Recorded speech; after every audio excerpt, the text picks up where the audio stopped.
News डंका के सभी दर्शकों को नमस्कार।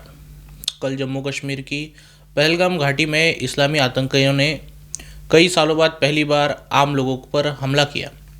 इस हमले से पूरे देश में मातम का माहौल है। 28 लोगों की मौत हो चुकी है, कई घायल है और अभी भी जम्मू में फंसे पर्यटकों में चिंता का माहौल है। पुलवामा के बाद ये दूसरा सबसे बड़ा हमला है। सच कहे तो इस हमले का तरीका देखकर इसे आतंकवाद नहीं, सांप्रदायिक नरसंहार कहा जाना चाहिए। इस हमले का पैटर्न सबसे अलग और सबसे खौफनाक रहा। बैसरन के मैदान पर जब टूरिस्ट कुछ खुशी के पल बिता रहे थे, तब 5 आतंकी जंगल से मैदान में आए और पर्यटकों पर फायरिंग की। लोगों को पकड़कर उनका धर्म पूछा गया। जो हिंदू थे उन पुरुषों को कत्ल कर दिया गया। किसी का धर्म पता करने के लिए उसके कपड़े उतारकर खतना हुआ है या नहीं इस बात की पुष्टि की गई। जब खतना नहीं दिखा तो उसे भी गोलियों से भून दिया गया। महिलाओं को इस गोलीबारी में जिंदा छोड़कर चुनौती के साथ कहा गया कि तुम्हें मोदी ने सिर पर चढ़ा रखा है। उसे कहना हमने ये किया है, मोदी के वजह से हमारा मजहब खतरे में है। इस हत्याकांड के बीच एक आदमी की जान बख्शने के लिए उसे कलमा पढ़ने के लिए कहा गया था।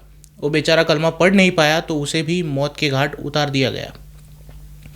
पति को आतंकियों की गोली से ढेर होता देख महिला भी मौत की भीख मांगने लगी, लेकिन उन गोलियों को केवल काफिर मर्दों के लिए रखा गया था। इसलिए उसे धक्का मारकर आतंकी आगे बढ़ गया और उसने कहा, जा मोदी से जाके ये बात कहे। इस हमले से एक बात आज साबित हो गई थी कि आतंकवाद का मजहब होता है और मरने वाला काफिर होता है। लेकिन हमारे देश में कुछ ऐसी जमातें भी हैं जिन्हें मुसलमानों से खास लगाव है। इन लोगों ने मुसलमानों के कुछ कहने से पहले ही उन्हें क्लीन चिट देना शुरू किया। इस्लाम में काफिर और मुशरिक वाजिबुल कत्ल है। हम जो मूर्ति पूजक या गैर मुस्लिम हैं, हम काफिर हैं। जो काफिर का कत्ल करता है वो जन्नत के लिए सवाब भी पाता है। ये सब इस्लामी मान्यताएं हैं। आज तक किसी भी मुसलमान ने इन मान्यताओं का खंडन नहीं किया है, क्योंकि इस बात में सच्चाई है। वो मानते हैं कि काफिर की डेस्टिनी कत्ल ही है। मुस्लिम प्रेम में अंधी लिब्रांडुओं की जमात को बुरहान वानी में हेडमास्टर का बेटा और अफजल गुरु में चार्टर्ड अकाउंटेंट नजर आता है।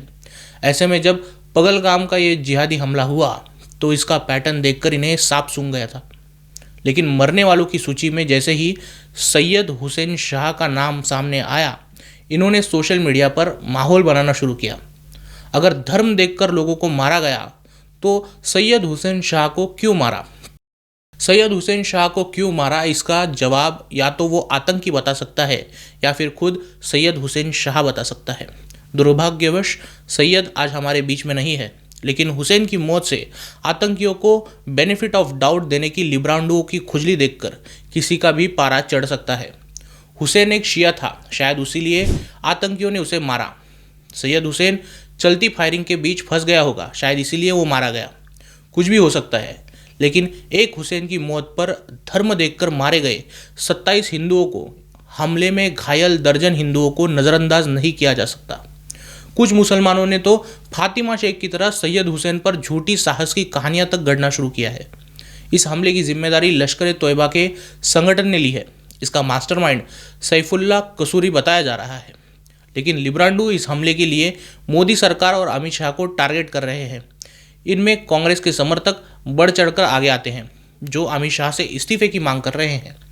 लिब्रांडुओं की बुद्धि इतनी भ्रष्ट है कि उन्हें हमले के लिए जिम्मेदार इस्लामी सोच नहीं दिख रही, जो जिम्मेदारी लेना तो चाहती है, लेकिन उन्हें इस हमले के लिए अमित शाह और मोदी सरकार से जवाबदेही चाहिए। 26/11 का जब हमला हुआ था, तब प्रेस के सामने आने के लिए तत्कालीन गृह मंत्री शिवराज पाटिल 8 कपड़े बदलकर कैमरे के सामने दौड़ रहे थे। महाराष्ट्र के गृह मंत्री बड़े बड़े शहरों में छोटी छोटी बातें होती रहती है कह रहे थे। इन दोनों को अपने असंवेदनशील वर्तन के लिए मंत्री पदों से इस्तीफा देना पड़ा था। लेकिन दूसरी तरफ अमित शाह हमले के दूसरे ही दिन पहलगाम गए, पीड़ितों से मुलाकात भी की, मृतकों को श्रद्धांजलि दी और सुरक्षा दलों को चेतावनी दे आए हैं। दरमियान प्रधानमंत्री मोदी रक्षा विभाग की 5-6 उच्च स्तरीय बैठकें कर चुके हैं। इससे पहले 2 बार मोदी सरकार ने पाकिस्तान पर डायरेक्ट हमला करके अपनी क्षमताएं सिद्ध की है, बदला लेने के लिए अपनी सक्षमता दिखाई है। लेकिन लिब्रांडो को, खासकर उबाठा गुट के संजय राउत को अमित शाह का इस्तीफा चाहिए। शायद उन्हें ऐसा लग रहा हो कि अमित शाह के इस्तीफे के बाद उद्धव ठाकरे को इस देश का गृह मंत्री बनाया जाएगा और वो पाकिस्तान पर फेसबुक लाइव के जरिए 2-4 टॉन्ट्स फेंक कर मारे तो बदला पूरा हो जाएगा। इस गुट का इतना पतन हो चुका है कि यह कभी हिंदुत्व विचारधारा से जुड़ा था, इस पर विश्वास ही नहीं होता। सोशल मीडिया पर लिब्रांडो का एक ऐसा गुट है जो कह रहा है कि ये पुलवामा की तरह मोदी सरकार ने करवाया एक हमला है, यानी जो पुलवामा का हमला लश्कर ए तोयबा ने करवाया उसे सीधा देश की सरकार के साथ जोड़ा जा रहा है। इसी से उसे पहलगाम के हमले के साथ भी जोड़ा जा रहा है, यानी इन्हें मुस्लिम आतंकियों के प्रति इतना प्रेम है कि उन्हें क्लीन चिट देने के लिए ये अपने देश पर उंगली उठाने को भी तैयार है।